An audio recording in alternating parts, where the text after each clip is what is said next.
Bismillahirrahmanirrahim. Assalamualaikum warahmatullahi wabarakatuh. Alhamdulillah, bersyukur kepada Allah Subhanahu wa taala selalu bisa menjadi lebih semangat melihat teman-teman sekalian, anak-anak muda yang insya Allah para idolanya bidadari di surga. Dan yang di belakang para idolanya bidadara yang sekarang ada di masjid. Kalau halal ya, kalau nggak halal mah jangan ngidolain. Alhamdulillah, saya malah sebetulnya yang paling beruntung di sini tuh saya. Karena setiap kali hari Rabu, walaupun sering telat, setiap kali hari Rabu itu saya semangat dari pagi.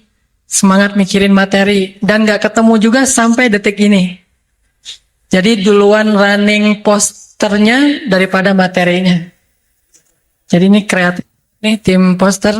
Dan kita kasih applause barakallah kepada tim kreatif yang selalu mikirin dalam sepekan tuh 3 kali tayang poster yang macam-macam bentuknya.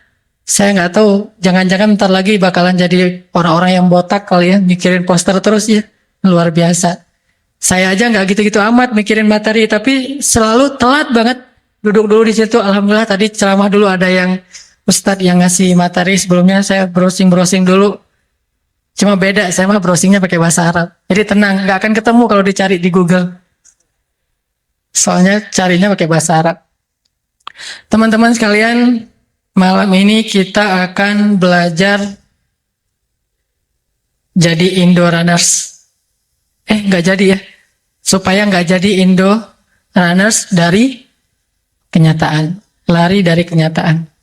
Sebelum kita belajar tentang masalah lari dari kenyataan, kita buka dulu deh dengan tilawah biar lebih sejuk hati kita. Kita akan tilawah firman Allah di dalam surat Ali Imran. Surat Ali Imran ayat 173. Al-Quran surat Ali Imran ayat 173.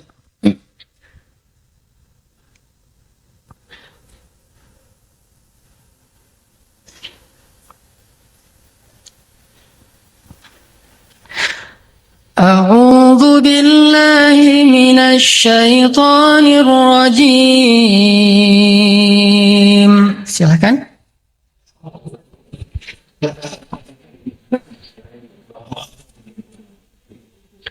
Bismillahirrahmanirrahim.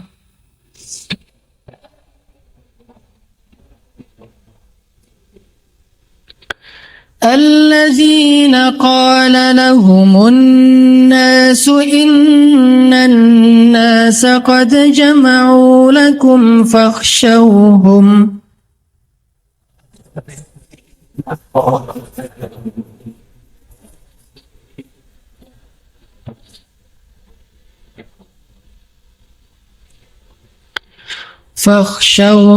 فزادهم إيمانا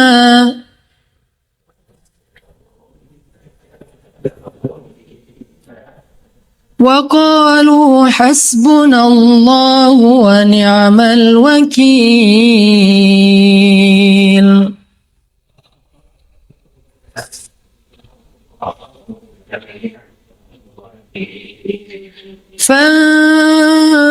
فانقلبوا بنعمة من الله وفضل لم يمسسهم سوء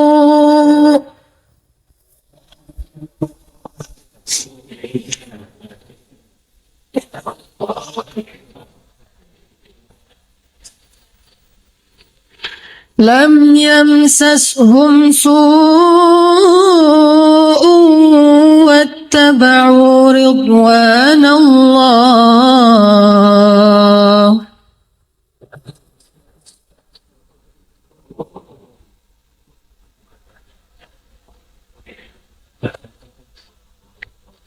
والله ذو فضل عظيم.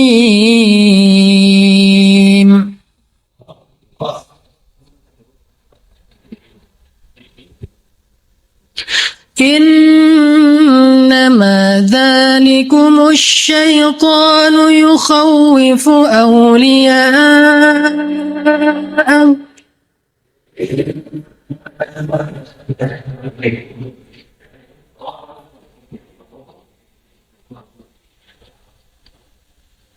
فلا تخافوهم وخافون إن كنتم مؤمنين.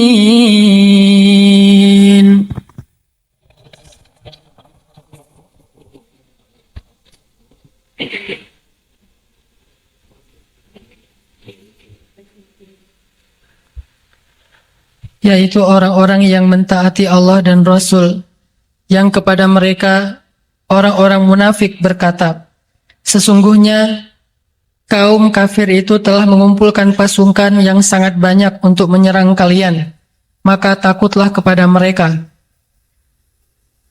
Maka perkataan itu menambah keimanan orang-orang yang beriman, dan mereka justru menjawab, hasbunallah wa ni'mal wakil. Cukuplah Allah menjadi penolong kami, dan Allah adalah sebaik-baik pelindung. Karena itu mereka kembali dengan nikmat dan karunia yang besar dari Allah. Mereka tidak mendapat bencana apapun. Mereka mengikuti keridhaan Allah, dan Allah memiliki karunia yang amat besar.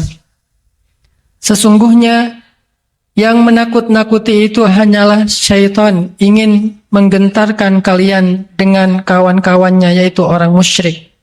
Karena itu janganlah kalian takut kepada mereka, tetapi takutlah kepadaku jika kalian benar-benar orang yang beriman.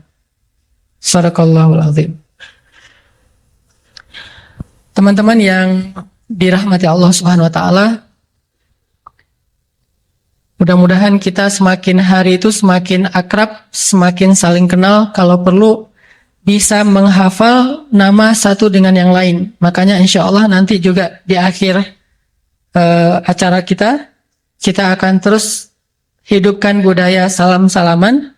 Setiap Rabu kita kenal teman baru, saudara baru, dan saya sangat berharap teman-teman sekalian di sini mengenal saya, sehingga nanti kalau ada di antara teman-teman yang duluan masuk surga, mudah-mudahan dia yang akan menolong kita dari api neraka.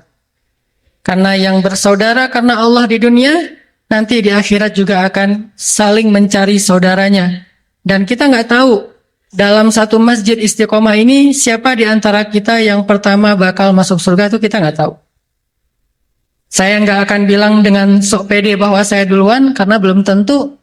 Dan teman-teman di sini mungkin nggak kenal. Bisa jadi yang di sebelah teman-teman di sini ada orang yang kalau di sisi Allah dialah yang paling istimewa dan menjadi ahli surga lebih dulu. Mungkin yang menurut kita penampilannya biasa-biasa aja, bisa jadi dia 500 tahun lebih dulu masuk surga dari yang lain. Makanya kita harus kenal orang itu. Walaupun kita nggak tahu yang mana orangnya sekarang. Tapi kita harus kenal sebanyak mungkin orang-orang yang insya Allah rajin ke masjid, sehingga nanti di akhirat kita berharap dia yang akan salah satunya nolong kita untuk masuk surga. Makanya supaya saya merasa tenang, banyak yang kenal saya, banyak yang tahu saya, sehingga saya berharap dia bisa nolong saya masuk surga. Jangan lupa follow Hanan Attaqi. Ujung-ujungnya. Enggak. Yang penting kenal aja deh. Kalau follow lebih bagus sih. Oke, kita masuk kepada materi ya. Materi kita surat Ali Imran ayat 173. Ayat ini mengisahkan tentang satu peristiwa setelah perang Uhud. Jadi kita tahu bahwa perang Uhud itu kaum muslimin menang apa kalah? Menang, cuma agak kebobolan ya. Kalau perang Badar itu menangnya telak, nggak kebobolan sama sekali. Kalau perang Uhud itu kebobolan dulu. Pertama menang, udah gitu kalah, udah gitu menang. Artinya 2-1.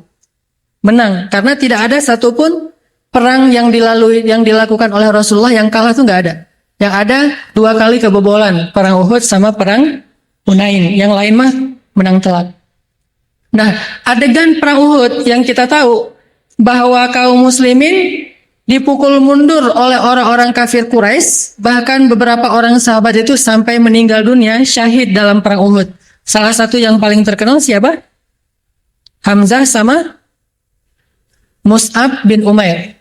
Ini catat ya, Hamzah sama Mus'ab. Hamzah ini kesayangan Rasulullah SAW. Mus'ab ini kesayangan banyak para sahabat. Hamzah ini adalah seorang petarung, seorang sniper, seorang hunter, dia seorang pemanah ulung, dia seorang pemburu. Sedangkan Mus'ab seorang apa? Yang sangat lembut akhlaknya, yang semua orang sayang sama dia. Sehingga ketika kehilangan dua orang ini kehilangan yang besar bagi kaum muslimin. Dan bukan hanya yang mereka aja yang syahid, tetapi banyak lagi di antara sahabat, ada yang luka parah, ada yang matanya buta sebelah, ada yang bahkan Nabi juga ikut terluka, banyak banget luka Nabi di tubuhnya, termasuk salah satunya di wajah beliau. Artinya habis adegan perang Uhud, kaum muslimin mundur ke sebuah daerah namanya Hamra'ul Asad. Sebuah daerah namanya Hamra'ul Asad. Hamra itu artinya red, merah. Asad itu artinya singa. Jadi Hamra'ul Asad sebuah daerah yang dikenal dengan bahasa singa yang berdarah-darah. Sehingga dinamakan dengan nama Hamra'ul Asad. Daerah singa berdarah, singa yang terluka. Kesanalah mereka akhirnya mundur. Dan pas banget Allah mentakdirkan kayak gitu, mundurnya ke sebuah tempat yang keren gitu. Tempat ketika singa itu terluka, Hamra'ul Asad. Semuanya pada mundur, di Hamra'ul Asad mereka kemudian membuat camp lagi. Ada yang dirawat, ada yang sakarat, ada yang pokoknya seluruh sahabat itu terluka-luka. Bahkan ada seorang perempuan di antara sahabiat yang di tubuhnya itu ada sekitar 30 luka bacokan. Bayangin, luka bacok. Termasuk luka tombak, luka panah, luka sayatan pedang, segala macam. Semua sahabat, nggak terkecuali termasuk Rasul, semuanya terluka parah. Semuanya pada tiduran di dalam tendanya masing-masing, dalam keadaan sangat terpukul, sedihnya luar biasa, kehilangan orang-orang tercinta, lukanya luar biasa, hampir nggak sanggup berdiri. Dalam keadaan seperti itu, tiba-tiba Nabi mengumpulkan mereka semuanya. Jadi Nabi baru selesai diperban, para sahabat udah selesai dirawat, tapi lukanya masih jelas, masih ada, masih kesakitan, dan juru rawatnya nggak banyak. Setelah mereka selesai diperban lukanya, baru selesai dirawat, langsung dikumpulin sama Nabi. Ayo kumpul. Ada berapa orang? Sekitar 700 orang. Aslinya 1000 orang, tapi 300 orang berkhianat. 700 orang. Dikumpulin lagi sama Nabi itu, 700 orang. Udah ngumpul, lalu Nabi mengajak mereka ngapain? Bukan, ya udah kali ini mungkin memang bukan jatah kita, jatah orang kafir Quraisy, ya udah kita pulang aja yuk. Ternyata Nabi bukan ngomong gitu. Sekarang kita udah selesai membenahi luka-luka kita. Wahai kaum muslimin, siapa yang pengen menjemput surga? Ayo kita kejar musuh. Dalam keadaan luka parah malah ngajak kejar musuh. Kalau diajak nggak apa-apa, yang penting kalian udah dapat pahala, Allah udah mencatat kalian ikhlas, udah mencatat sebagai mujahid, yang udah meninggal pasti dia lebih bahagia daripada yang masih hidup. Ya udah kita pulang aja deh, yang kita lakukan udah kita usahain semaksimal mungkin, ya gimana lagi, ini takdir Allah. Nabi nggak bilang gitu. Wahai kaum muslimin, ayo kita bangkit, kita kejar lagi musuh. Dan sahabat yang mendengar ajakan ini, mendengarnya itu bukan sambil berdiri, mendengarnya sambil berbaring karena udah nggak sanggup lagi. Saking lelahnya, berhari-hari nggak tidur, luka pula. Dalam keadaan lemah kayak gitu, lemah banget. Saya pernah ngerasain lemah yang kayak gini nih. Jalan jauh, kurang makan, kurang tidur. Kayak yang saya cerita sebelumnya pas lagi haji backpacker.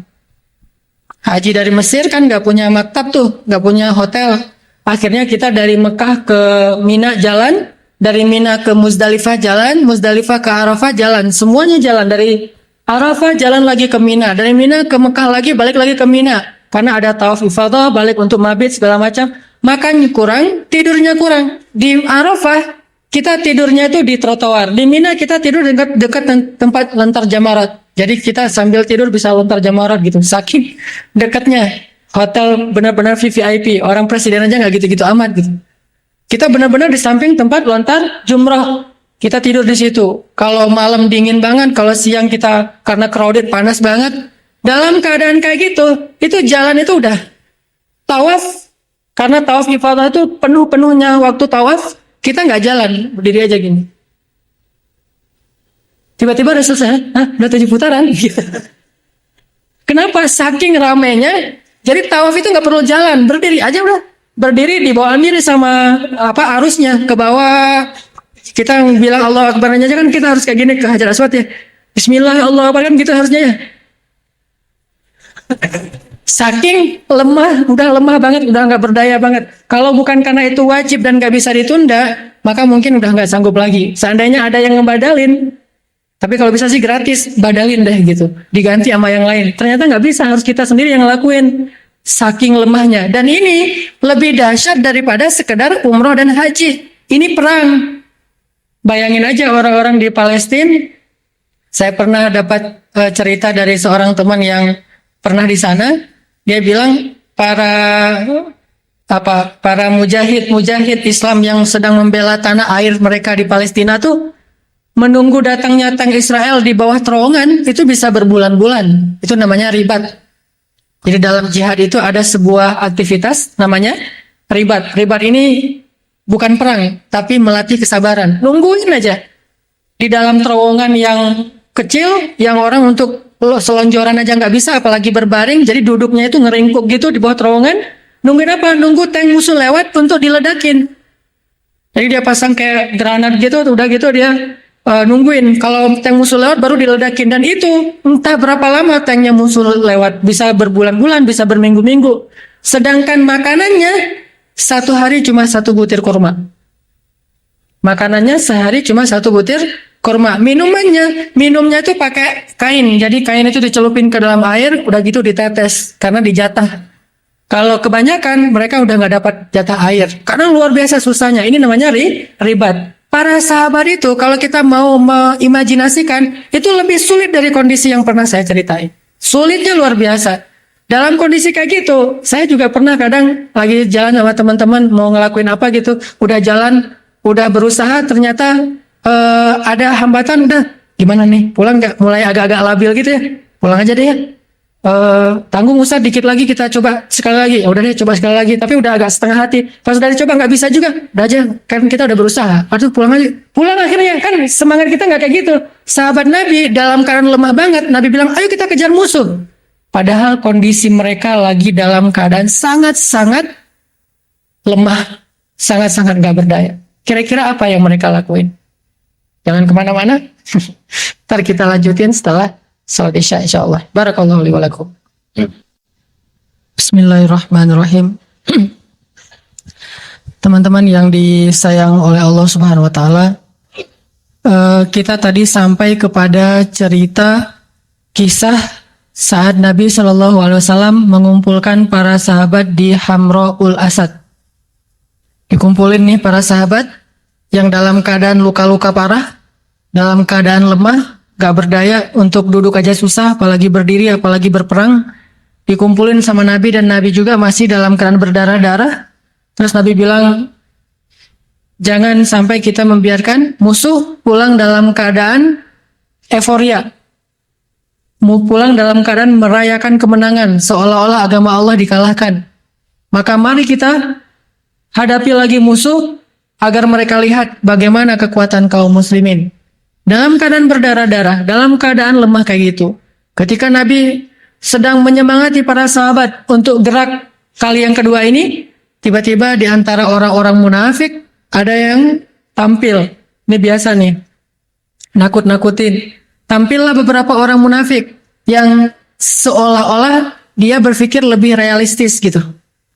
Dia tampil bersama beberapa orang temannya, dia bilang, wahai kaum muslimin, udah kalian mah gak usah cari masalah. Tadi aja kalian kalah, padahal kalian dalam keadaan sehat. Apalagi sekarang kalian dalam keadaan terluka-luka kayak gini. Ditambah lagi musuh udah mengumpulkan lebih banyak lagi pasukannya. Jadi pasukan yang tadi nggak ikut perang sekarang bergabung, dikoalisikan dengan beberapa orang-orang Arab yang ada di sekitar Madinah. Jadi kalau kalian datang menghadapi mereka sekarang, itu sama kayak dengan bunuh diri. Jadi kata orang munafik, ini misi bunuh diri. Jadi lebih baik kalian pulang aja daripada kalian cari mati. Dalam keadaan kayak gitu, pertama secara fisik memang realitasnya mereka lemah. Kedua, memang mereka baru aja kalah, secara mental habis terpukul banget. Kemudian yang ketiga, ditambah lagi dengan provokasi, ditakut-takuti oleh orang munafik. Kita nyebutnya orang munafik setelah sejarah itu ditulis. Pada saat itu, mereka tidak disebut munafik. Mereka masih dianggap sebagai jamaah kaum muslimin. Jadi bukan dianggap dia mah mau orang munafik, nggak usah dengar, enggak. Baru disebut munafik setelah sejarah ini ditulis, baru kita bilang oh itu munafik. Sehingga kita ngebayanginnya orang luar, orang yang udah jelas-jelas disebut munafik, ngomporin kaum muslimin atau memprovokasi kaum muslimin untuk berkhianat, untuk tidak mentaati Rasulullah SAW. Kalau itu nyatanya mungkin para sahabat akan mudah menolak. Tapi masalahnya mereka belum dikenal sebagai orang munafik. Belakangan baru disebut sebagai munafikun. Sahabat masih menganggap mereka keluarga kita, teman kita, seperjuangan sama kita, bagian dari jamaah kita, prajurit kita juga, bahkan beberapa tokoh-tokoh kita juga. Malah menggembosi semangat para sahabat dengan mengatakan, Innan nasa qad jama'u lakum fakhshawhum.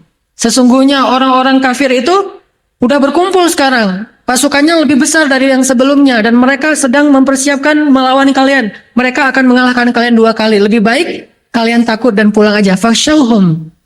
Jadi 3 nih kondisinya. Sakit fisiknya, lagi terpukul mentalnya, ditambah lagi digembosi oleh orang-orang munafik yang tidak jujur imannya.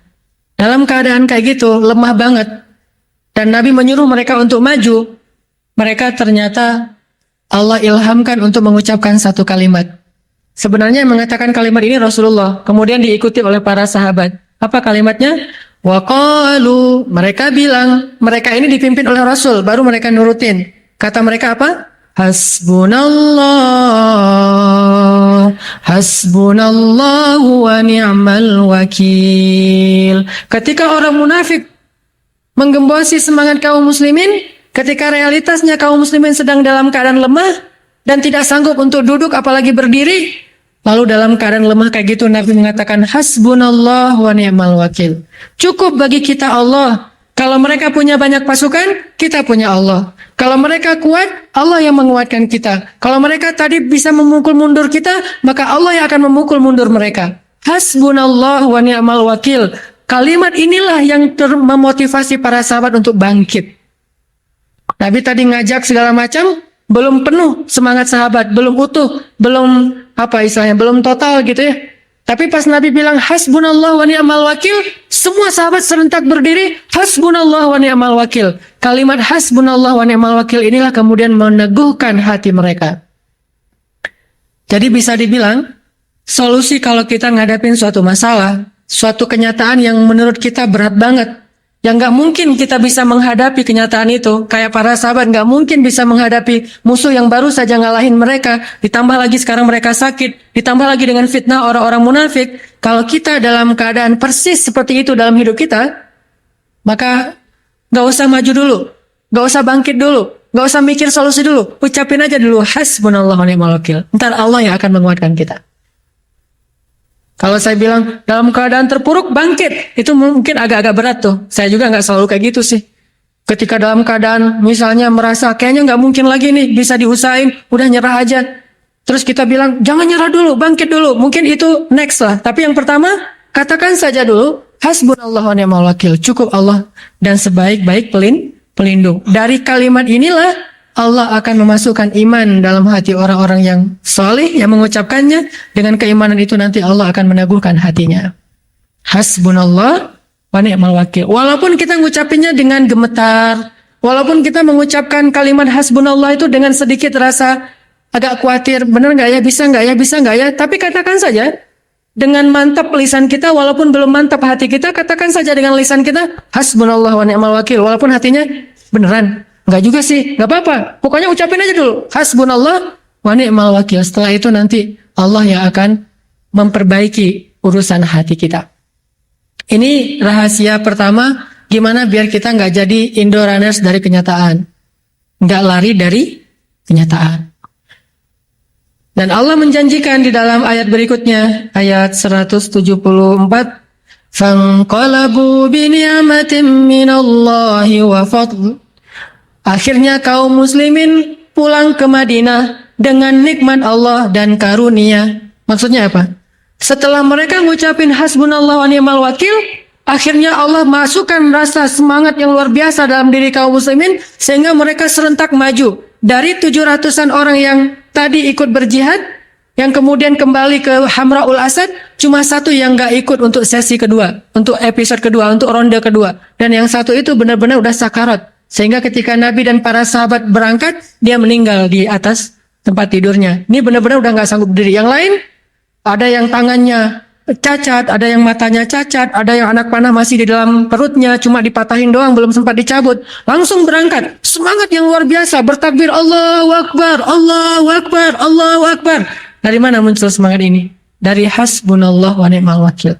Sehingga Allah kalau dibilang, kalau udah merasa dilibatkan, seperti yang saya pernah posting, libatkan Allah dalam segala urusan kita, itu ngefek banget. Itu benar. Kalau kita udah ngelibatin Allah, maka Allah Subhanahu wa taala akan bekerja untuk kita. Bekerja untuk kita maksudnya Allah akan masukkan dulu semangat dalam hati kita. Masukkan harapan dulu dalam benak kita. Sehingga kita menjadi orang yang lebih optimis, lebih berani, lebih siap, lebih tough gitu. Nah dalam keadaan kayak gitu para sahabat, Allahu Akbar, Allahu Akbar. Berangkat nih rame-rame nih. Mendengar suara takbir dari kejauhan yang begitu menggema, lebih menggema daripada takbir kita di lebaran. Takbir kita kan agak-agak lembut ya. Takbir Indonesia gimana? Allahu Akbar, Allahu Akbar, Allahu Akbar. Kan gitu ya. Yang saya bayangin tuh makan ketupat, gitu-gitu kan. Karena takbirnya tuh ini banget, keren banget gitu. Mozart banget lah bisa buat kita bisa tidur. Jadi malam lebaran tuh saya dengar takbir sambil tidur, enak banget tuh. Kalau di Arab, kalau di Mesir takbirnya bukan Allahu Akbar, Allah gitu. Kalau irama Mesir, Allahu Akbar, Allahu Akbar, Allahu Akbar. Jadi modalnya tuh militer, takbir militer. Kalau Saudi takbirnya tuh takbir, kalau tanya ke yang ahli makomat, dia iramanya tuh irama ref gitu. Allahu Akbar, Allahu Akbar, Allahu Akbar. Tapi masih mending Indonesia ya. Allahu Akbar, Allah. Padahal kan takbir itu tujuannya biar semangat atau ini malah jadi aduh lembut banget nih takbirnya. Makanya saya kalau Ramadan pas mau lebaran, kalau saya yang megang mic tuh saya ganti tuh iramanya. Udah waktunya untuk tajdid, pembaharuan. Udah berapa puluh tahun sih kita pakai irama itu. Itu cocoknya lagunya tuh ada anak bertanya pada. Cocoknya gitu tuh. Kalau sekarang harus diganti. Makanya nih para musisi ciptain dong lagu yang baru, yang keren juga, yang cocok dengan takbir Allahu Akbar, Allahu Akbar. Ada pasangannya. Nanti lagu lebarannya apa gitu ya. Insya Allah lebih semangat. Nah, ini para sahabat nih agak-agak kurang fokus sih. Para sahabat bertakbir dalam perjalanan mengejar musuhnya. Suara takbirnya tuh menggema sampai terdengar dalam jarak sekian dan sekian. Kemudian derap langkah kuda mereka, kemudian mereka berlari, ada yang pakai kuda, ada yang berlari. Itu debunya itu sampai menjadi awan di langit mereka, sehingga membuat musuh merasa gentar luar biasa. Siapa yang menggentarkan hati musuh? Allah Subhanahu wa taala. Jadi bagi kita cukup Allah. Kalau Allah udah turun, udah terlibat, itu udah gampang. Musuhnya banyak, tapi kalau hatinya digentarkan, nggak ngaruh banyaknya. Tetap aja mereka takut walaupun jumlahnya banyak. Dan ini terbukti. Ketika kaum muslimin habis mengucapkan hasbunallah wa ni'mal wakil, langsung Allah semangatin hati mereka, langsung siap berperang lagi dan rela untuk ngelakuin apapun. Entah dari mana semangat itu datang, dan mungkin mereka sendiri nggak percaya kok saya bisa jadi semangat gini ya. Itu gara-gara zikir hasbunallah wa ni'mal wakil. Mukjizat dari kalimat hasbunallah wa ni'mal wakil. Ditambah lagi yang kedua, musuhnya jadi gentar. Musuhnya pas dengar suara takbir, melihat awan debu yang diterbangkan dari derap langkah mereka itu, akhirnya Abu Sufyan dan orang-orang yang ada bersamanya mengatakan apa? Kalau tadi aja kita hampir kalah, saat semangat mereka biasa-biasa aja, saat mereka kurang fokus, kita tadi hampir kalah loh. Kalau realitasnya, kalau mau jujur nih, walaupun kita bisa pukul mereka mundur, tapi sebenarnya kita hampir kalah, kata Abu Sufyan. Apalagi sekarang ketika mereka udah bersatu, semangatnya udah bulat, mereka udah siap mati. Jangan cari mati deh. Kali ini kita nggak akan mungkin ngalahin mereka. Akhirnya Abu Sufyan memerintahkan pasukannya mundur semuanya. Mundur, lari, dikejar sama kaum muslimin, mereka lari. Itu yang nggak dicatat dalam sejarah jahiliyah.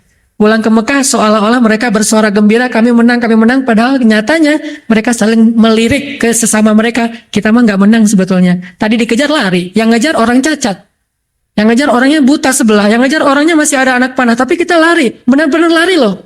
Kaum muslimin ngejar Allah Akbar kayak ngejar maling gitu. Mereka pada lari, wah takut. Kenapa bisa tiba-tiba jumlah yang lebih banyak? Barusan menang, kok malah jadi takut? Allah turun tangan dalam urusan mereka setelah mereka libatkan Allah dengan kalimat hasbunallah wa ni'mal wakil.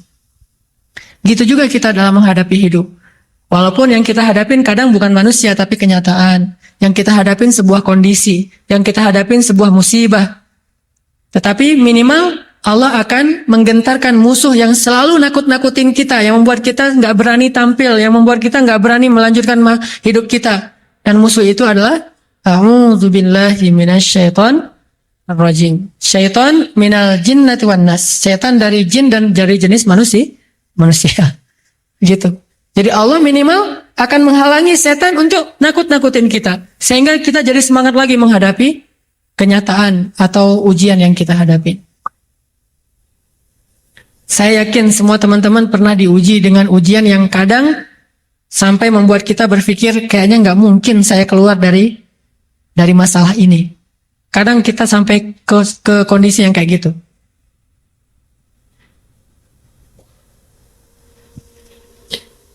Benar? Pernah ngalamin kayak gitu?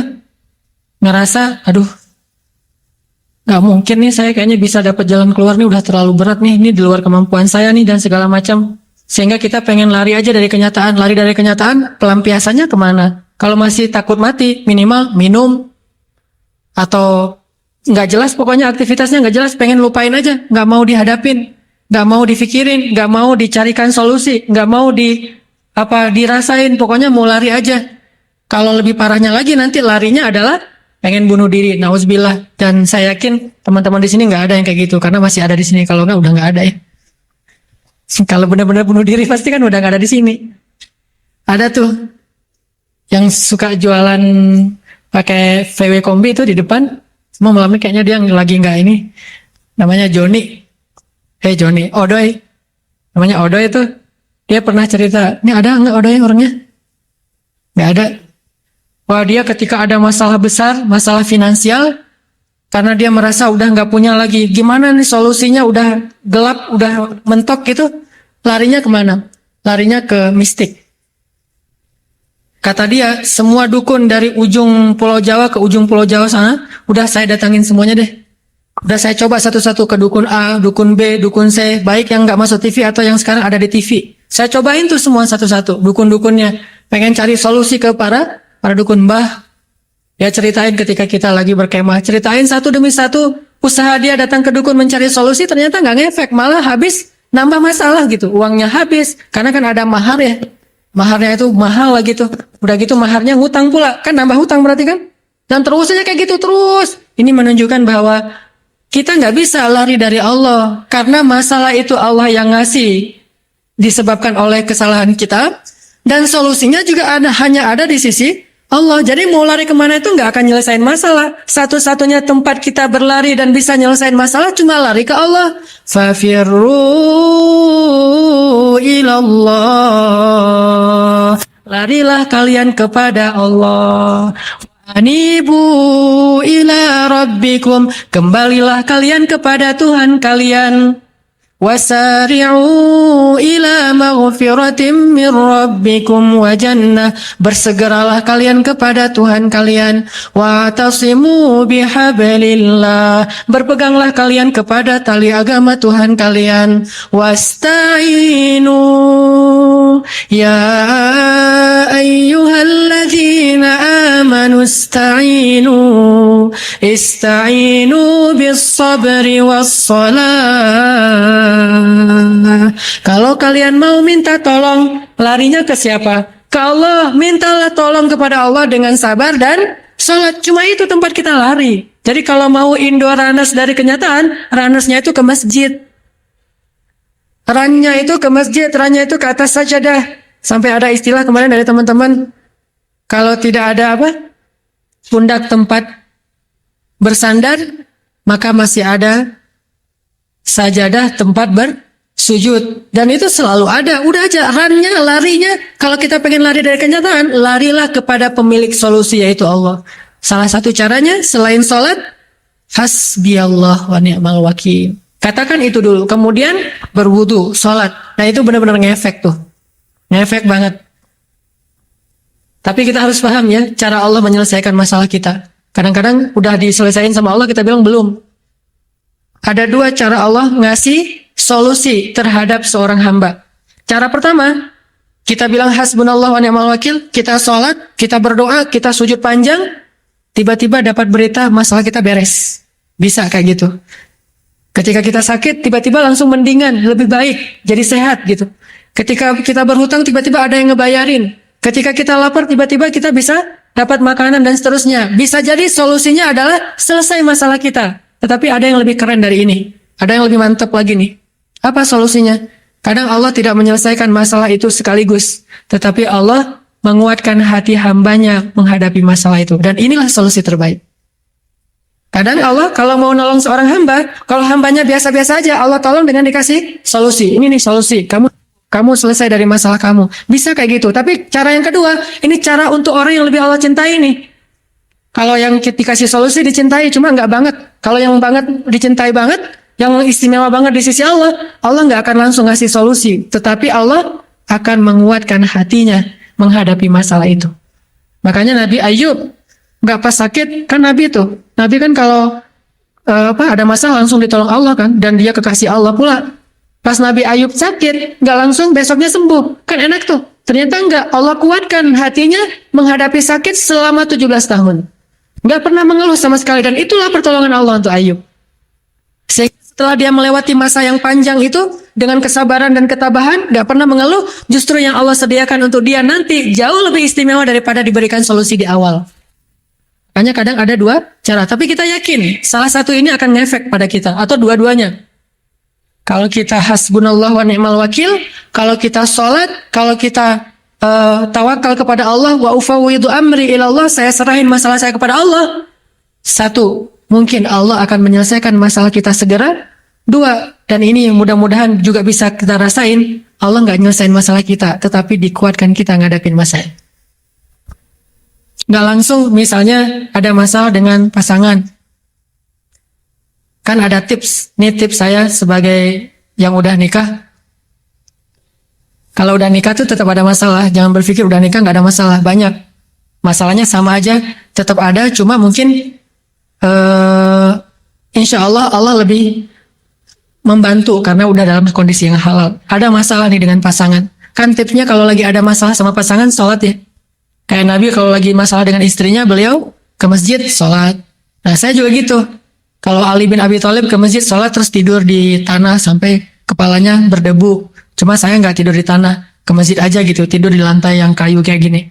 Udah ke masjid sholat, pulang-pulang berharap, mudah-mudahan nih saya kan udah sholat, saya kan udah berdoa, saya kan udah hasbunallah wa ni'mal wakil. Insya Allah pasti nih istri saya di rumah kayaknya udah tenang. Pasti istri saya di rumah nih kayaknya udah senyum-senyum lagi nih. Pasti dia kangen nih sama saya nih, GR gitu ya. Datang nih pulang ke rumah dengan PD-nya udah sholat segala macam. Pas datang ngetok-ngetok pintu, ternyata pintu nggak dikunci. Pas kita buka, ternyata isi rumah udah kosong, dia udah pulang kampung gitu. Berarti lebih parah lagi kan? Kalau tadi masih mending serumah cuma beda kamar. Kalau sekarang dia diam-diam udah pulang kampung aja, udah dikemasin semua barang-barang udah pergi. Saya ditinggalin, teganya kan gitu. Nah artinya ini mungkin jadi tambah masalah. Kok saya udah sholat tapi masalah saya nambah? Kayak tadi misalnya ada masalah dengan bisnis, ternyata habis sholat nambah lagi masalah yang lain, nggak berhenti. Mungkin di pekerjaan kita udah bermasalah, pulang ke rumah karena istri kita tahu bahwa kita punya masalah bisnis, akhirnya dia juga ngomel-ngomel, dia ngeluh misalnya, nambah lagi, terus anak-anak kita juga sakit, nambah terus. Mungkin masalah kita nggak langsung selesai. Tapi ada cara lain Allah menolong kita, ditolong hati kita, dikuatkan hati kita. Pas kita lihat kenyataan kayak gitu, kita jadi makin ngulangin la haula wala quwata illa billah, makin dekat sama Allah, makin mudah menangis ketika sholat, makin bisa bangun malam, kan itu pertolongan dari Allah. Kalau Allah nggak nolong kayak gitu, mungkin kita selamanya nggak pernah bangun malam, selamanya nggak pernah sholat ke masjid, selamanya nggak pernah bisa lebih hijrah, lebih baik, lebih soleh, lebih taat. Justru karena Allah pengen kita taat terus, Allah nggak mau menghilangkan masalah kita, dibiarin aja dulu masalahnya. Tapi yang ditolong hatinya, itu berarti Allah lebih sayang kepada kita. Jadi jangan suuzon dulu sama Allah. Berarti Allah lebih sayang sama kita.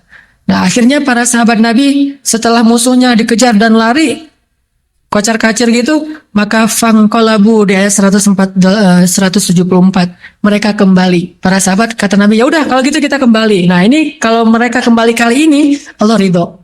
Kembali dalam keadaan gagah, bukan pengecut, bukan lari, tetapi kembali karena pasukan musuh udah kocar-kacir. Fangqalabu bi ni'matin minallahi wa fadlin. Mereka kembali ke kota Madinah dengan nikmat dari Allah dan karunia. Apa nikmatnya? Nikmatnya adalah mereka mendapatkan kemenangan. Karunianya apa? Karunianya banyak. Di antara karunia yang mereka dapatkan ternyata yang tadi mereka cari di padang Uhud yang membuat mereka kalah itu ghanimah, sekarang dapat. Jadi musuh pas tahu kaum muslimin menyerang dan mereka lari, mereka meninggalkan banyak onta, domba, harta mereka di belakang sehingga dikumpulkan oleh kaum muslimin. Jadi tetap dapat harta ghanimah, menang intinya, nggak kalah sebetulnya. Fanqalabu bi ni'matin minallahi wa fadlin lam yamsashum su'.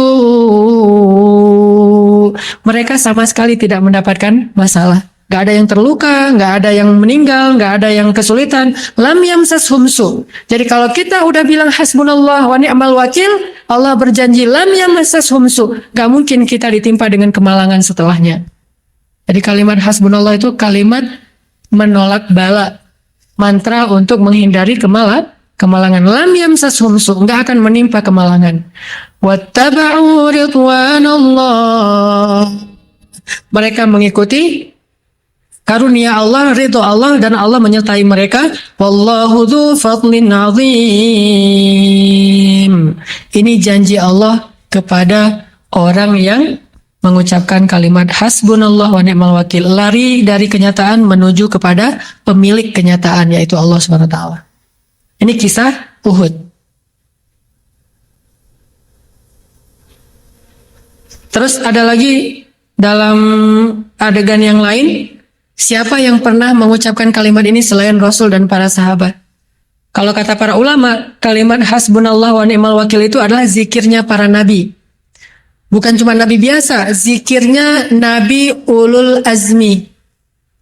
Ternyata ini ucapan para nabi ulul azmi. Salah satu yang terkenal yang mengucapkan kalimat ini lebih dulu daripada Rasulullah adalah Ibrahim. Kalau dalam salah satu qiraat itu bacanya Ibrahim, makanya orang Inggris nyebutnya Abraham. Atau bisa juga dibaca Ibrahim. Nabi Ibrahim lah yang mengucapkan sebelumnya. Ketika Nabi Ibrahim ketika Nabi Ibrahim ditangkap sama orang-orang Raja Namrud, kemudian ditaruh di sebuah tempat, di sekelilingnya itu udah disiapin kayu bakar. Mungkin kalau kita baca kisah ini agak kurang nyentuh karena kita tahu Nabi Ibrahim gak bakalan kebakar. Udah tahu endingnya, kan gak enak nonton film udah tahu endingnya. Tapi bayangin kalau kita ngalamin itu dan belum tahu endingnya kayak gimana. Sama kayak yang dialamin oleh sahabat-sahabat Nabi. Siapa sahabat Nabi yang pernah mengalami sama seperti Ibrahim dibakar? Sampai jadi nama makanan? Khabab. Jadi nama makanannya kebab ya. Kan dibakar tuh. Nah, ada sahabat Nabi namanya, biar ini saya bilang gini biar gampang ingatnya, Khabbab bin Ars. Khabbab bin Ars ini sahabat Nabi yang sangat-sangat penyabar, sama dengan Bilal, cuma nggak terkenal Bilal. Dan dia itu lebih pintar dari Bilal. Dia hafiz Al-Quran. Dia penghafal Al-Quran, periwayat Al-Quran. Lebih banyak ilmunya daripada Bilal. Cuma Bilal karena muazin, karena dia perform terus, mungkin dia lebih terkenal. Secara selebritinya lebih nyeleb gitu. Tapi kalau Khabbab bin Ars, ini sebetulnya soleh banget. Dia dibakar hidup-hidup loh. Sampai kayu bakar dan api itu padam dengan lendir dan cairan yang keluar dari kulitnya Khabbab. Kan kalau dibakar itu kan keluar cairan tuh, kayak lemak-lemak itu. Sampai padam apinya dan kayu bakarnya gara-gara lemak-lemak yang keluar dari kulitnya Khabbab. Dibakar hidup-hidup. Tapi nggak dibiarkan sampai mati. Kalau udah mau mati dikeluarin dulu. Udah agak-agak dingin dipanasin lagi. Terus aja gitu, kayak orang mau ada yang beli dipanasin, ntar dimatiin dulu, panasin. Kayak gitu. Khabbab bin Ars dalam keadaan dibakar kayak gitu hidup-hidup. Nabi datang kepada Khabbab dan mengatakan, ya Khabbab, ucapkanlah apa yang diucapkan kakek kita Ibrahim. Mudah-mudahan Allah akan menjadikan api itu bardan, sejuk seperti yang pernah Allah lakukan kepada Ibrahim. Akhirnya dalam keadaan dibakar, Habab mengatakan hasbiyallah wa ni'mal wakil, hasbiyallah wa ni'mal wakil, sambil menjerit, sambil mengatakan hasbiyallah wa ni'mal wakil. Apakah apinya menjadi sejuk? Tidak. Kan saya bilang tadi di awal, bisa jadi Allah nggak akan mensejukkan apinya, tetapi Allah akan mensejukkan hatinya. Sehingga walaupun dibakar, yang tadinya dia teriak-teriak, setelah dia bilang hasbiyallah wa ni'mal wakil, dia tidak lagi teriak. Ketika dibakar, dia diam aja sambil berzikir hasbiyallah, hasbiyallah, hasbiyallah. Dikuatkan hatinya oleh Allah. Dan setiap kesulitan yang dia alamin, Allah ilhamkan di dalam benaknya hafalan Al-Quran, hafalan Al-Quran, hafalan Al-Quran. Sehingga setelah selesai dibakar, lama dia tuh dibebaskan juga, sama dibeli, terus dibebasin, dia menjadi seorang hafiz Al-Quran. Itu pertolongan Allah untuk sahabat. Enggak selalu sama. Jadi jangan bilang kalau kita misalnya ada masalah dikit atau deketin api, hasbiyallah wa ni'mal wakil. Masih panas, ulangi lagi deh. Hasbiyallah wa ni'mal wakil. Masih panas. Bohong mau Ustaz Hanan. Enggak, kita akan dikuatkan hatinya. Jadi tetap panas, cuma hasbiyallah wa ni'mal wakil gitu. Akan dikuatin hatinya biar nggak ngantuk. Intinya, kalau kita ngadapin masalah nggak selalu sama kasusnya. Kadang-kadang seperti Ibrahim, benar-benar apinya didinginkan. Kadang-kadang seperti Khabab, yang sama-sama ngucapin hasbi Allah, tetapi apinya nggak didinginkan oleh Allah, tetapi hatinya yang didinginkan. Sehingga dia tahan, dia bisa sabar sampai akhir dari masa ta'zib, masa penyiksaan itu. Sehingga akhirnya dia memperoleh kemenangan dengan dibebaskan. Ini pertolongan Allah nih. Ibrahim dimasukkan ke dalam api, disiapkan kayu bakar, dinyalakan api. Bayangin kalau kita ada di saat itu, pasti kita nggak akan tega ngelihat seorang laki-laki yang dibakar hidup seperti yang dibuat sama ISIS misalnya di Irak dan di Suriah. Gimana mereka membakar hidup hidup orang yang dianggap mereka orang yang kafir misalnya, kan mereka gampang mengkafirkan orang ya. Ada orang Indonesia datang ke sana misalnya, orang Italia, Afrika, Eropa datang ke Irak pengen berjihad, pengen membantu kaum muslimin. Satu-satunya yang dia kenal kelompok jihad cuma ISIS. Apalagi udah ngediriin negara Islam. Datang pas sampai di sana ngeliat kok ini banyak penyimpangan, aneh, nggak kayak gini yang saya pahami dari Islam. Pengen keluar, pengen lari. Pas lari, pengen kembali ke negaranya, ketangkep, itu udah nggak ada ampun. Pengkhianat bagi mereka disiksa, kemudian dibakar hidup-hidup di tempat umum supaya yang lain merasa takut dan menjadi pelajaran. Dan ini banyak terjadi. Bayangin kalau dalam kondisi kayak gitu tuh.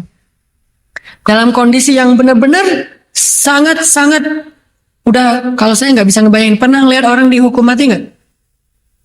Di Jeddah itu ada satu masjid namanya tuh Masjid Qisas.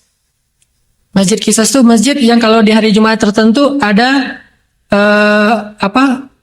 bukan acara sih, ada kegiatan kisos gitu, ada event gitu ya. Eventnya adalah kisos. Biasanya orang setelah disidang segala macam udah diponis, ternyata dia terbukti bersalah membunuh, maka hukumannya dibunuh karena itu hukum Islam. Nah, ada satu masjid namanya Masjid Kisos, cuma di situ ada kisosnya di Jeddah. Kalau kita datang ke masjid itu hari Jumat, habis sholat Jumat jangan pulang dulu. Selesai sholat Jumat, zikir-zikir dulu, segala macam. Ntar ada pengumuman. Hari ini akan ada adegan kisos. Bagi kaum muslimin yang mau menyaksikan, silakan di depan masjid. Itu luar biasa. Keluar dari masjid, semuanya ngerumun. TKI Indonesia tuh banyak tuh yang cerita ke saya, teman-teman Indonesia yang di sana tuh, karena saking banyak yang ngeliat, nggak kelihatan di belakang. Akhirnya dia naik ke atas pohon, lihatnya dari atas pohon gitu. Orangnya kan dibawa keluar dari ambulan udah siap, terus ada kayak ember gitu. Dia dijongkokin gitu, disuruh berlutut, kepalanya menghadap ke arah ember. Gojo udah siap dengan pedangnya. Terus ditanya sekali lagi, apakah keluarga korban memaafkan orang ini? Kalau dimaafkan, nggak jadi dikisos, bayar denda. Kalau nggak dimaafkan, akan dikisos. Tanya sekali lagi sebelum, kan udah ngeliat kayak ini, kadang-kadang keluarga korban jadi nggak tega ya. Aduh, kasihan juga, wajahnya udah pucat, udah bentar lagi mau mati. Akhirnya keluarga korban kadang-kadang bilang, enggak, kami udah maafkan. Oke, langsung dia. Itu bisa pingsan tuh orangnya tuh. Hampir mati, nggak jadi mati, jadi pingsan. Kan senang banget kalau dimaafin bisa bebas dari kisos ya. Tapi itulah resiko konsekuensi dari kejahatan. Kalau keluarganya tetap nggak rela, akhirnya sekali langsung jatuh ke dalam ember, badannya terbaring, kemudian langsung dibalut, langsung dibawa masuk ke ambulan. Pernah ada adegan lagi di sep gitu, kepalanya jatuh ke ember, yang di atas pohon juga jatuh, saking nggak kuat. Pernah ada adegan kayak gitu. Ngeliat, gitu. Dia yang jatuh, akhirnya yang bawa ke rumah sakit 2, korbannya sampai. Bayangin dalam kondisi kayak gitu. Ini saya buat ilustrasi ya, biar kita punya imajinasi. Dalam kondisi kayak gitu, Nabi Ibrahim mau dihukum mati, matinya kalau kisah masih mending. Kalau kita lihat kayaknya enak gitu, udah selesai kan. Tapi kalau dibakar, bayangin gimana tuh. Dalam kondisi kayak gitu, itu api nyata-nyatanya sedang dinyalain, dan beliau hanya manusia biasa yang bahkan kena api itu pasti terbakar. Tiba-tiba datang malaikat Jibril. Malaikat yang datang bukan orang biasa, malaikat yang bisa nolong dengan seizin Allah, bilang kepada Ibrahim, "Ya Ibrahim, alaka hajah? Apakah kamu punya sesuatu yang kamu minta ke saya? Perlu saya tolong wahai Ibrahim?" Kata Ibrahim, "Amma ilaika salah." Kepada kamu? Enggak. "Mau saya tolong ya Ibrahim? Mau saya selamatkan dari sini ya Ibrahim?" Kata Ibrahim, "Kepada kamu ya Jibril?" Enggak. Tapi kepada Allah, ya hasbiyallah wa ni'mal wakil. Siapa yang bisa ngatain kalimat ini dalam situasi kayak gitu? Kalau cuma baca sejarah sih gampang, tapi ngerasain banget kayaknya agak-agak susah nih. Begitulah iman As-Siddiq Ibrahim alaihissalam.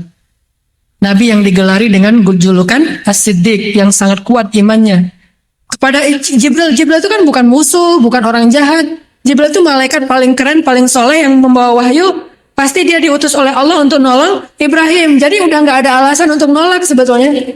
Kalau dia terima, ya boleh Jibril, tolong bukain dong gitu. Bisa kalau dia mau bilang kayak gitu ke Jibril kan boleh banget, nggak dosa kan. Tapi tetap dia nggak mau, dan hatinya tuh nggak rela kalau sampai berbagi keyakinan dengan Jibril. Akhirnya dia bilang, "Amma ilaika fala," dengan gagah gitu. Bukan bilang amma ilaika fala. Ya udah Jibril, udah entar dulu, basa-basi gitu aja. Enggak. Ini mantap dalam hatinya, bukan basa-basi doang. Pas Jibril udah gitu, balik lagi ke langit. Dan Nabi Ibrahim gak menyesali kata-katanya. Aduh, Jibril gak ngerti, orang lagi kayak gini masih nanya. Enggak. Udah Jibril pergi aja, gak balik lagi. Nabi Ibrahim gak merasa terpengaruh oleh datangnya Jibril, perginya Jibril, karena dia yakinnya bukan kepada Jibril, tetapi kepada Rabbu Jibril, pemilik Jibril. Hasbiyallah wa ni'mal wakil. Sekuat inilah kalimat itu di hati Ibrahim, sehingga bisa membuat api dengan seizin Allah menjadi sejuk. Jadi sekuat apa kalimat itu di hati kita, maka sebesar itu juga efeknya kepada masalah kita. Mungkin saya juga merasa, bukan kita, saya aja lah, kita. Mungkin saya ngerasa kalimat hasbiyallah itu belum sekuat Ibrahim lah. Kalau ada yang nawarin, ini pasti utusan Allah nih, gitu ya. Kalau Jibril kan jelas-jelas utusan Allah tuh. Tapi kita kadang-kadang yang belum jelas utusan Allah juga kita husnuzon kan ya. Ini pasti utusan Allah kan, tadi saya bilang hasbiyallah wa ni'mal wakil, tiba-tiba datang orang yang mau nolong, ya udah ini aja deh gitu. Nggak apa-apa. Mungkin hati kita belum sekuat Ibrahim, tetapi minimal nih kekuatan yang paling lemah di hati kita itu ketika kita bilang hasbiyallah wa ni'mal wakil, kita mau solusi asalkan itu diridhoi oleh Allah. Gitu. Itu paling minimal. Kalau sampai kita mengambil segala solusi terserah diridhoi nggak diridhoi, berarti kita sebetulnya nggak hasbiyallah wa ni'mal wakil, itu mah cuma basa-basi. Standar minimal yang ukuran orang awam, ketika kita bilang hasbiyallah wa ni'mal wakil, hasbiyallah wa ni'mal wakil, lalu ada yang nawarin, ini nih ada solusi nih dengan cara yang menurut kita syubhat atau haram, enggak deh, hasbiyallah wa ni'mal wakil, itu standar iman kita. Kalau kita bisa kayak gitu, Allah akan datangkan yang cara yang halal, cara yang lebih baik untuk menyelesaikan urusan kita. Jadi sekuat apa kata-kata hasbiyallah di kita, sebesar itu juga efeknya dalam masalah kita. Siapa lagi yang pernah ngucapin kalimat ini? Walaupun dengan kalimat yang sedikit berbeda teksnya, tetapi intinya sama, hanya cukup Allah saja. Aisyah radhiyallahu anha. Ketika Aisyah difitnah selingkuh dengan seorang sahabat yang ganteng, yang soleh, namanya siapa? Sofwan bin Mu'attal. Udah ada yang tahu cerita ini? Yang udah pernah dengar cerita ini, coba angkat tangan, punten. Yang udah pernah dengar cerita fitnah terhadap Aisyah? Oh, berarti banyak yang belum ya? Saya ceritain lagi. Jadi Rasul dengan sahabat waktu itu dalam suatu pulang, bawa istrinya Aisyah. Di tengah jalan, Aisyah itu minta izin kepada, kan kalau istri Nabi kalau ikut bersama Nabi itu ditandu, pakai tandu gitu ditandu. Nah pas sudah di rest area, Aisyah maaf kebelet pengen ke belakang. Nah minta izin lah kepada pengawalnya, tunggu ya saya mau ke belakang dulu. Pergi dia ke belakang menyelesaikan hajatnya. Ternyata pas dia kembali, dia raba-raba dadanya, ternyata kalungnya jatuh. Kalung pemberian ibunya Aisyah di hari pernikahannya dengan Rasulullah. Kenangan, memang gak mahal tapi ada kenangannya, ada cerita. Jatuh. Akhirnya dia bilang ke Rasul, ya Rasulullah, kalung saya jatuh, tapi udah dicari-cari gak nemu. Sementara Rasulullah mau berangkat, akhirnya ditunda, gak jadi berangkat. Udah, kalau gitu kita cari kalung Aisyah dulu. Nggak jadi berangkat ya sahabat? Ya Rasul, nggak jadi berangkat. Bermalam di situ demi mencari kalung Aisyah. Nyari, nemu. Pas sudah ketemu, udah terlanjur malam, udah bermalam aja. Paginya, karena mereka bermalam di situ dan di situ bukan tempat yang ada sumber air, mereka kehabisan air, tidak dapat air untuk berwudu. Akhirnya mereka mulai mengeluh, nih gimana kita sholat subuh nih nggak ada air nih, pasti gara-gara Aisyah nih, gara-gara kehilangan kalung kita jadi kejebak di sini. Mulai nyalahin Aisyah. Ternyata gara-gara mereka nyalahin Aisyah, Allah membela Aisyah karena cintanya Allah kepada Aisyah. Tiba-tiba turun ayat, kalau kalian ingin sholat tetapi tidak punya air, maka bertayamumlah. Itu asal muasal adanya syariat tayamum, gara-gara Aisyah. Langsung para sahabat semangat, Allah Akbar, Allah Akbar. Ternyata gara-gara Aisyah kita jadi dapat keringanan dalam wudhu, yaitu dengan cara tayamum. Udah, tayamum, sholat subuh, lanjut perjalanan. Udah lama jalan, capek, siangnya, sorenya berhenti lagi. Berhenti. Aisyah, namanya orang udah di rest area kan biasanya suka ke toilet gitu. Sama ke toilet lagi. Ke toilet balik, jatuh lagi tuh kalau mungkin centelannya tuh emang udah longgar. Jatuh. Lapor lagi ke Rasul.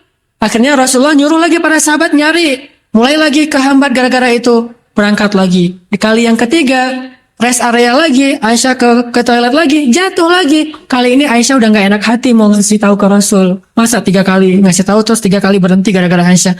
Akhirnya diam-diam Aisyah nyari sendiri. Nggak ngasih tahu ke Rasul, nggak lapor, nyari sendiri, lama lagi nyari-nyari kalung. Rasul nganggap Aisyah nggak ada masalah, akhirnya berangkatlah kafilah dagang, kafilah jihadnya. Dan Aisyah tertinggal. Kok pengawalnya nggak tahu? Soalnya Aisyah itu orangnya langsing, kurus, keren. Ini hadis lainnya, pelajaran lainnya tuh cewek yang mau ngikuti harus jaga badan. Aisyah itu kurus, keren, energik. Dari mana saya tahu Aisyah energik? Dia lomba lari sama Rasul, Rasul kalah. Berarti kan energik. Dulu mungkin lomba lari, kalau sekarang mungkin main skate atau sepedaan, gitu-gitu. Jadi energik gitu, orangnya badannya pas, nggak terlalu gemuk, nggak terlalu kurus juga, pas banget. Nah Aisyah itu kurus, saking kurusnya para pengawal yang mengangkat tandu itu nggak bisa ngebedain ada orang di dalam tandu apa nggak ada, sama aja lebih berat tandunya daripada orangnya. Jadi pas ngangkat tandu nggak mikir kalau Aisyah nggak ada karena sama aja beratnya aja. Ternyata Aisyah ketinggalan. Pas Aisyah balik ke tempat tandunya nggak ada orang sama sekali. Akhirnya Aisyah baru sadar bahwa dia tertinggal rombongan. Duduklah dia di samping sebuah batu, duduk nungguin. Pasti Rasul kalau nanti ngeh, pasti akan balik menjemput dia. Nah, Rasul setiap perjalanan pasti mengutus seorang sahabat jadi juru nyisir gitu. Yang menyisir di belakang. Takut ada barang ketinggalan orang yang tersesat. Namanya Sofwan. Cowok ganteng. Di antara sahabat Nabi. Masih jomblo juga Sofwan ini. Nah, dia di belakang. Pas dia nyisir, dapat ke area itu ngelihat perempuan lagi duduk di sebelah batu. Oh, ini mungkin rombongan Rasul ketinggalan. Dideketin, pas didekatin ternyata Aisyah. Nah, pas sudah dekat ngelihat itu Aisyah, Sofwan langsung tarajuk. Tarajuk itu ngucapin innalillahi wa inna ilaihi raji'un. Soalnya lihat cewek cantik, innalillahi wa inna ilaihi raji'un. Ini teladannya ya. Jadi kalau ngelihat cewek cantik, innalillahi wa inna ilaihi raji'un. Ada yang like kita gitu. Pas kita lihat yang like siapa, oh cewek nih di PP-nya tuh bagus, jadi kepo ngelihat Jadi seorang muslim yang ideal tuh ngelihat cewek itu innalillah dan gak sengaja ngelihat, oh ternyata Aisyah innalillah. Kalimat innalillah ini terdengar oleh Aisyah sehingga Aisyah terbangun. Langsung Aisyah menutup wajahnya.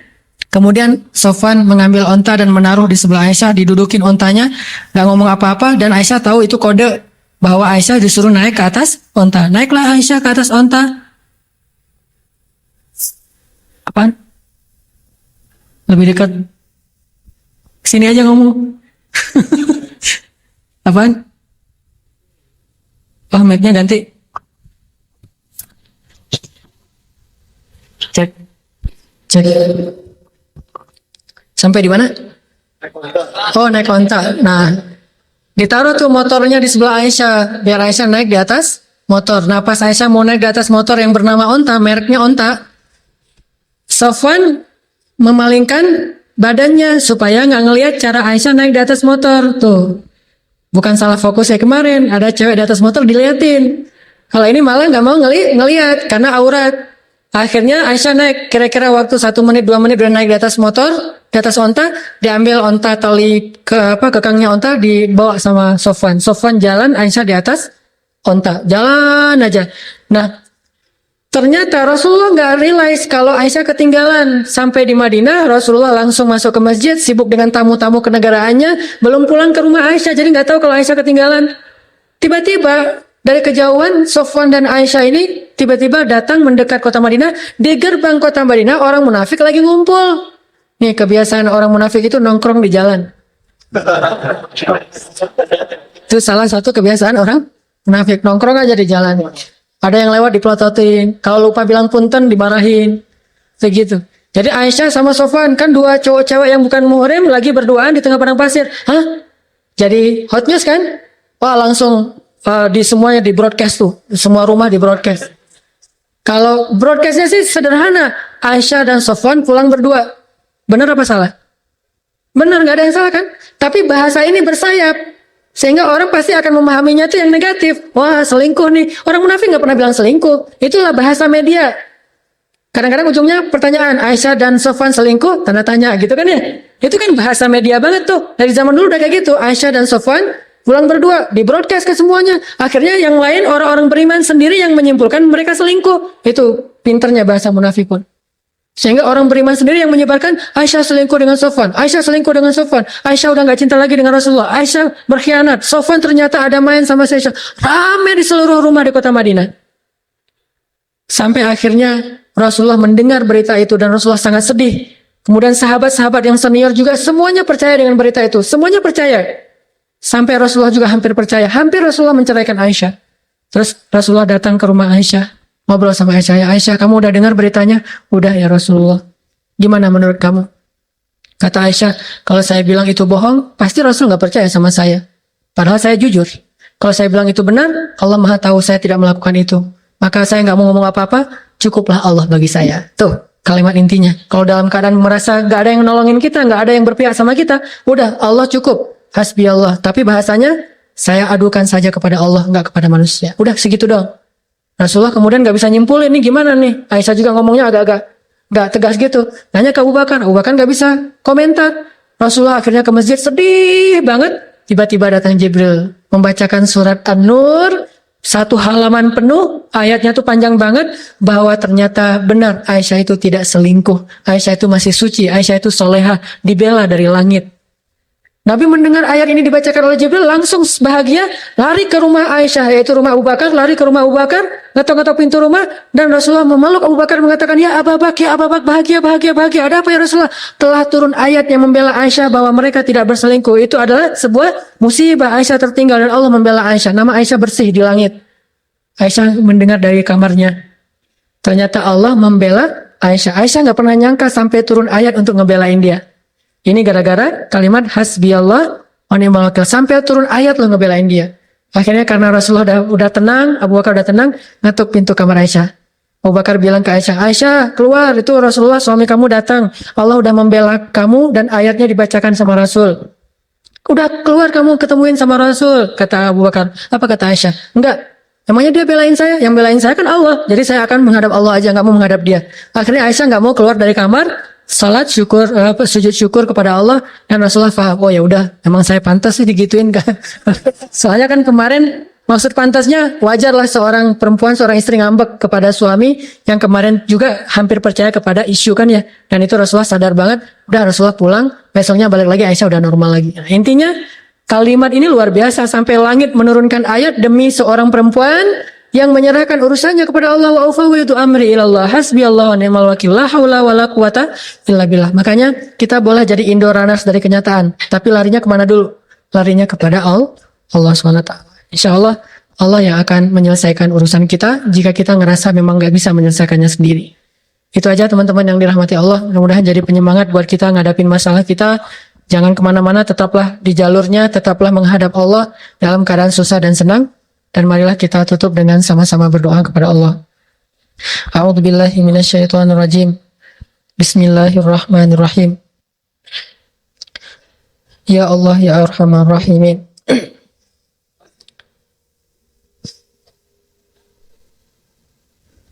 Wahai Tuhan yang menciptakan alam semesta, yang telah menjadikan bumi terhampar dengan keindahannya, dan telah menjadikan langit tinggi dengan kemegahannya. Ya Allah yang maha besar, Ya Allah yang maha agung, Ya Allah yang maha kuasa atas segala sesuatu. Tidak ada yang tidak mungkin bagimu ya Allah. Tidak ada yang mustahil bagimu ya Allah. Tidak ada yang sulit bagimu ya Allah. Tidak ada yang berat bagimu ya Allah. Jika Engkau telah berkehendak, maka segalanya bisa terjadi. Hanya dengan kata-kata kun, maka Engkau mengubah segalanya semaumu ya Allah. Engkau yang pernah menciptakan alam semesta dari tiada menjadi ada. Engkau juga yang nanti akan meniadakan kembali segala sesuatu yang saat ini ada. Engkau yang telah menjadikan bintang-bintang, planet, dan segala sesuatu yang ada di alam semesta ini begitu luar biasanya. Dan semua itu Engkau jadikan dengan mudah bagimu tanpa ada sedikit pun kesusahan. Engkau juga menciptakan kami satu generasi ke generasi yang lain. Engkau munculkan satu generasi di bumi lalu Engkau binasakan. Engkau munculkan lagi generasi berikutnya, Engkau binasakan. Engkau munculkan lagi generasi berikutnya dan Engkau hilangkan. Engkau maha kuasa atas segala sesuatu. Engkau yang menghidupkan, Engkau juga yang mematikan. Engkau yang memelihara alam semesta. Engkau yang maha hidup dan tidak pernah lelah, tidak pernah mengantuk dan tidak pernah tidur. La ta'khudhuhu sinatu wa la naum. Engkau yang maha kuasa atas segala sesuatu. Wa huwa ala kulli syai'in qadir. Engkaulah yang menjaga bumi dan langit ini. Wa la ya'uduhu hifdhuhuma. Tidak pernah lelah menjaganya. Ya Allah, Engkau yang maha sibuk mengurus hambamu. Kulla yaumin huwa fi sya'n. Yang semua hamba-hambamu membutuhkanmu dan meminta segala hajat mereka kepadamu, tetapi sedikit pun tidak menyulitkanmu ya Allah. Ya Arhamar Rahimin, kami sadar betul dan kami yakin betul tentang kebesaran dan keagunganmu ya Allah. Tidak ada yang menandingi kebesaran dan keagunganmu itu ya Allah. Tidak ada yang sama dengan kekuasaanmu ya Allah. Tidak ada yang sama tinggi dan apalagi lebih tinggi darimu ya Allah. Tidak ada yang lebih luas rahmatnya daripada rahmatmu ya Allah. Tidak ada yang lebih besar kasih sayangnya daripada kasih sayangmu ya Allah. Bahkan seorang ibu pun tidak bisa mengalahkan kasih sayangmu terhadap anaknya ya Allah. Ya Arhamar Rahimin, wahai yang maha penyayang, wahai yang maha pengasih, wahai yang maha luas rahmatnya, wahai yang tidak punya batas kekuasaannya, wahai yang tidak ada penghalang untuk melakukan segala sesuatu yang Dia inginkan. Wahai Rabbana, ampunkanlah dosa kami ya Allah. Wahai Allah, mudahkanlah segala urusan kami ya Allah. Sungguh, jika Engkau tidak terlibat dalam menyelesaikan urusan kami, tidak ada satupun yang bisa menyelesaikan urusan itu. Jika Engkau memberi kami kesulitan, tidak ada yang bisa memberi kami kemudahan dan jalan keluar kecuali Engkau ya Allah. Jika Engkau memberikan kami beban, tidak ada yang bisa menurunkannya menjadi ringan dari pundak kami kecuali Engkau ya Allah. Jika Engkau telah memberi penyakit, tidak ada yang bisa menyembuhkan penyakit itu kecuali Engkau ya Allah. Jika Engkau membiarkan seseorang lapar, tidak ada yang bisa memberinya makan dan menjadi kenyang kecuali Engkau ya Allah. Jika Engkau melihat sebuah negeri kering kerontang, tidak ada yang bisa memberi air kepada negeri itu kecuali Engkau ya Allah. Engkau menurunkan air dari langit dan mengeluarkan air dari bumi. Ya Arhamar Rahimin, yang maha kuasa atas segala sesuatu. Apa sulitnya bagimu menyelesaikan hajat dan urusan kami ya Allah? Tidak ada yang sulit bagimu sama sekali ya Allah. Tidak ada yang sulit bagimu untuk mencari jalan keluar bagi masalah-masalah yang kami hadapi ya Allah. Engkau mempertemukan timur dan barat. Engkau membenamkan matahari dan menerbitkannya. Engkau maha kuasa atas segala sesuatu ya Allah. Tidak ada yang sulit bagimu ya Allah. Jika Engkau berkenan, maka engkau akan mempertemukan seorang laki-laki dengan perempuan yang menjadi istri suaminya, yang menjadi pasangannya, walaupun tidak ada satupun yang pernah mengira bahwa mereka akan berjodoh. Engkau maha kuasa atas segala sesuatu, ya Allah.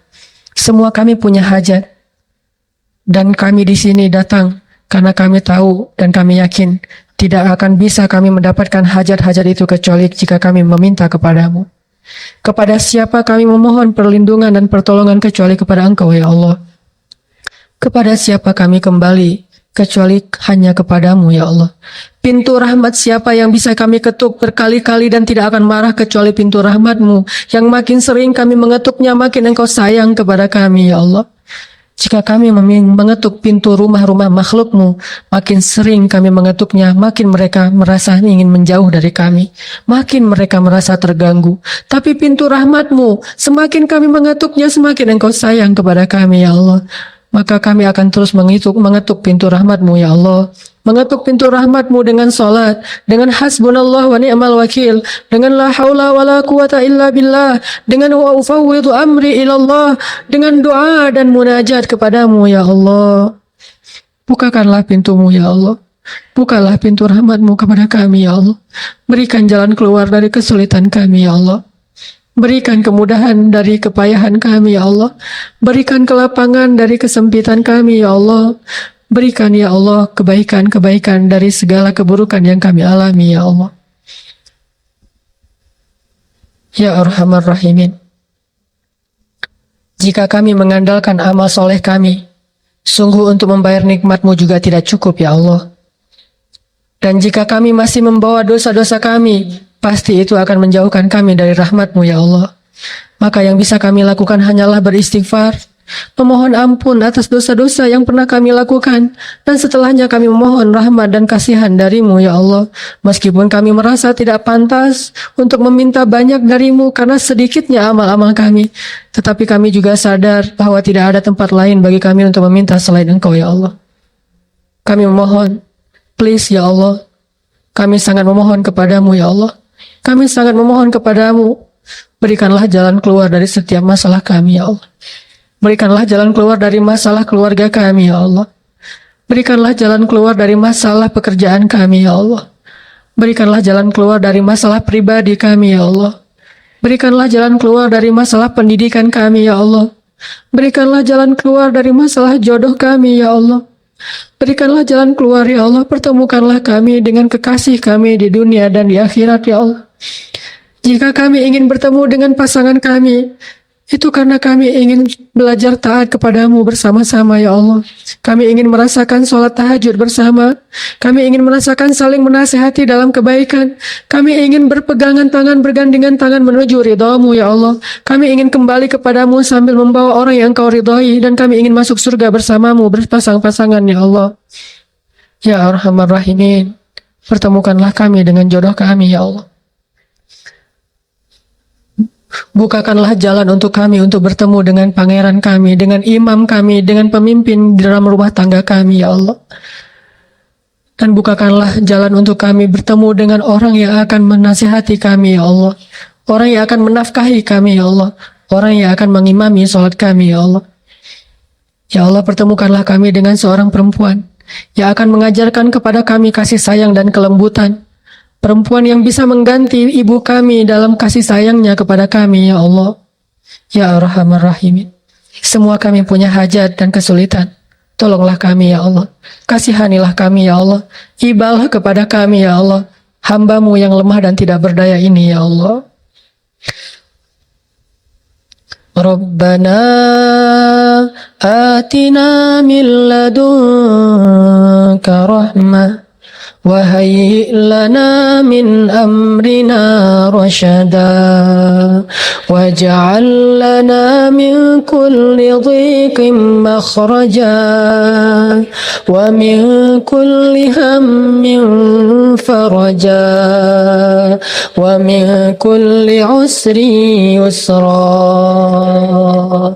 ربنا آتنا في الدنيا حسنة وفي الآخرة حسنة وقنا عذاب النار.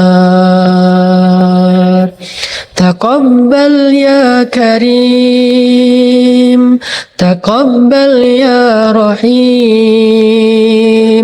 تقبل يا ودود تقبل يا أرحم الراحمين أجب دعاءنا يا الله أجب دعاءنا يا رحمن أجب دعاءنا يا رحيم أجب دعاءنا يا مجيب السائلين. Terimalah doa kami ya Allah. Mudah-mudahan doa kita pada malam ini akan menyelesaikan hajat-hajat kita. Barakallahu li wa lakum. Wassalamualaikum warahmatullahi wabarakatuh.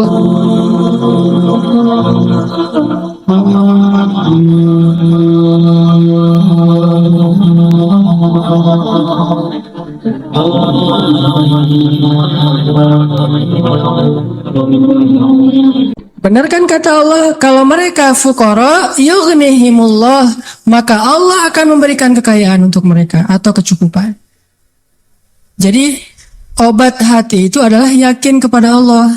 Dan cara yakin kepada Allah, baca firman-firman Allah Subhanahu wa taala.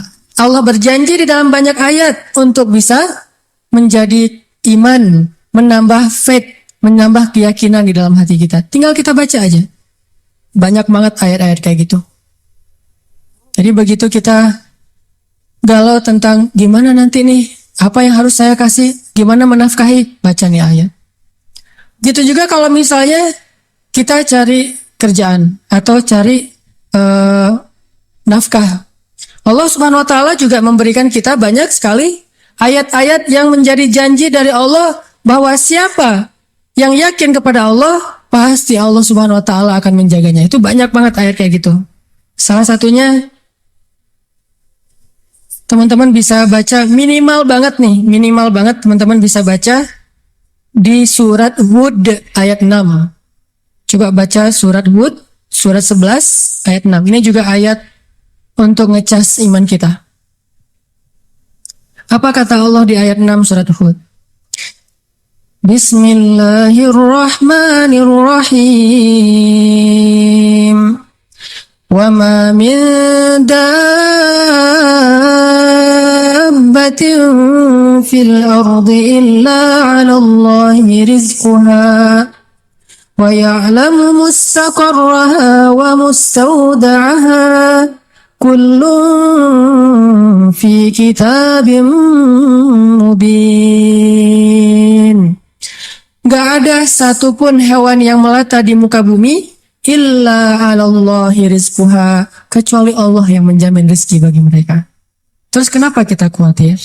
Kenapa kita galau? Kan Allah yang menjamin, dan jaminan Allah itu sebaik-baik jaminan dijamin oleh perusahaan asuransi atau finance. Itu aja kita udah yakin gimana dijamin oleh Allah Subhanahu wa taala. Kayak ada orang yang ngambil asuransi kesehatan, dia nggak khawatir dengan sakit. Ada orang yang mengambil asuransi kendaraan, dia nggak khawatir kelecet atau terjadi kecelakaan, dirampok atau dicuri kendaraannya. Ada yang total loss only misalnya atau all risk. Dia nggak khawatir. Kenapa? Ada yang menjamin. Ada orang yang mengambil asuransi pendidikan, dia nggak khawatir dengan harga pendidikan yang semakin mahal karena ada jaminan.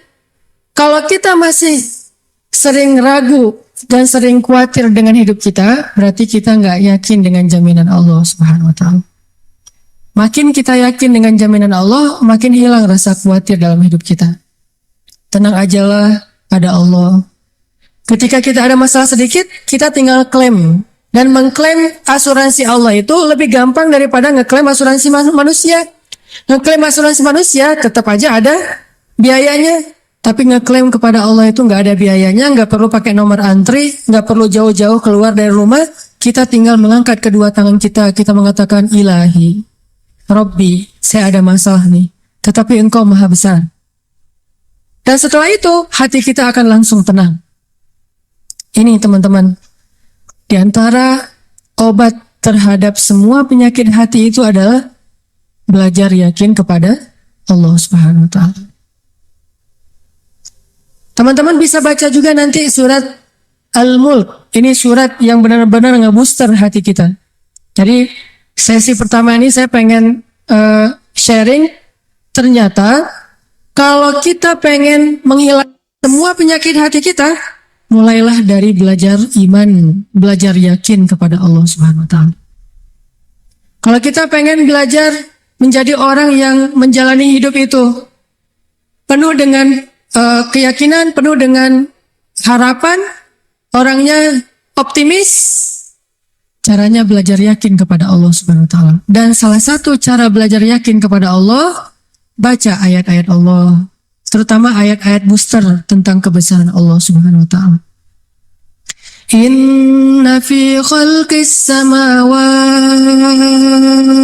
dalam penciptaan langit, bukan cuma di langit tapi penciptaannya, prosesnya. Inna fi khalqis samawati wal ardi wa ikhtilafil lail wa ikhtilafil laili wan nahari laayatin liulil albab. Langit, bumi, silih bergantinya malam dan siang atau musim, di situ ada bukti-bukti bahwa Allah Maha Kuasa. Kalau itu aja buat Allah gampang, cuma kun fayakun, apalagi cuma ngurus kita yang cuma kecil dibandingkan langit dan bumi. Kita itu dibandingkan langit dan bumi nggak ada apa-apanya. Kalau langit dan bumi aja buat Allah nggak ada apa-apanya lagi, apalagi kita. Jadi intinya teman-teman, kenapa kita khawatir kalau Allah menjamin kehidupan kita? Kenapa kita khawatir kalau Allah berjanji menolong kita? Kenapa kita khawatir kalau Allah Subhanahu wa taala tidak akan menyia-nyiakan kebaikan kita?